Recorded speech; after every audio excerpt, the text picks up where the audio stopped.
आज के आज सारा सामान लेना ईएमआई पे बंद कर दो। अगर जो आइटम आप खरीद रहे हो ईएमआई पे वो आपको वैल्यू इंक्रीज़ करके नहीं दे रहा ईयर ऑन ईयर।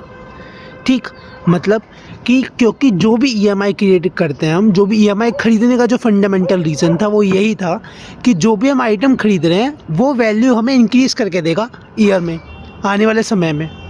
चाहे वो हम जैसा कि हम आज की डेट में 1 लाख का कोई आइटम खरीदना चाह रहे हैं तो हम उस पर ऑलरेडी ईएमआई पे 1,10,000 रुपये देंगे, क्योंकि हम 1 साल का लेके 10% का एवरेज लेके चल रहा है कि हम 1,10,000 रुपये ऑलरेडी दे चुके हैं।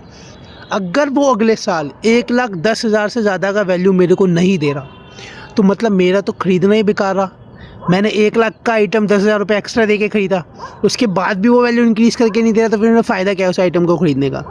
ठीक है, तो हमेशा ईएमआई जो क्रिएट करने का रीज़न था वो यही था हमेशा कि आपको वैल्यू जो भी ख़रीदनी है वो हमेशा इंक्रीज़ करके देनी चाहिए।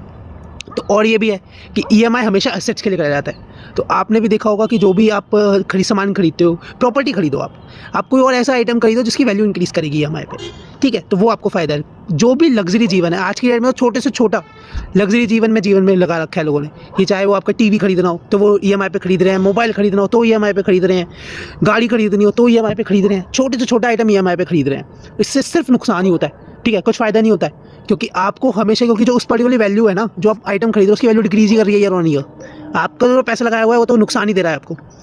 ठीक है, तो जो भी लग्जरी जीवन है वो कभी भी किसी और के पैसे पे नहीं जिया जाता, वो अपने पैसे पे ही जिया जाता है। ठीक, सोल्यूशन बिल्कुल सिंपल है। देखो, माना कि आपको नहीं पता इन्वेस्टमेंट्स क्या करते हैं, आपको नहीं पता कि क्या करना है, कहाँ लगाना है पैसे, किधर लगाना है, तो आप सिंपल रखो ना। जो ईएमआई का पैसा आप सोच रहे थे कि मेरे को इतना ईएमआई देना है, ईएमआई देख लो कि कितना ईएमआई में बैठ रहा है जो आइटम आप खरीदना चाह रहे हो आज की डेट में। ठीक है, उस आइटम को का सेम अमाउंट आप लगा दो, अपनी इन्वेस्टमेंट करना स्टार्ट कर दो, मतलब अपने सेविंग अकाउंट में लगाना स्टार्ट कर दो। सेविंग अकाउंट में इन्वेस्टमेंट करना स्टार्ट कर दो या रिकरिंग डिपॉजिट लगा दो। ठीक है, कि मुझे तो यहाँ से पैसा लगाना है, मुझे इतना पैसा मैं लगाना चाह रहा हूँ। अब वही आइटम को जब आप खरीदना चाहोगे, जब आपका अमाउंट इकट्ठा हो जाएगा, जब आप खरीद लेना जाकर। ठीक, सिंपल सोल्यूशन है। अगर आप ऐसे करोगे तो आपकी जो भी लग्जरी आइटम है वो भी पूरे हो जाएंगे साथ साथ, और आपका काम भी हो जाएगा। और एक चीज़ हमेशा ध्यान रखना कि जो आपका टोटल ईएमआई है वो आपका टोटल 40% ऑफ मंथली सैलरी से कम होना चाहिए। उससे ज़्यादा है तो आपको हमेशा नुकसान देगा, चाहे वो आपके कोई भी पर्टिकुलरली आप एसेट के लिए ईएमआई ले रहे हो या किसी के लिए भी ईएमआई ले रहे हो। कुछ नया सीखा हो तो कमेंट में लिखो फाइनेंस वाला आदमी।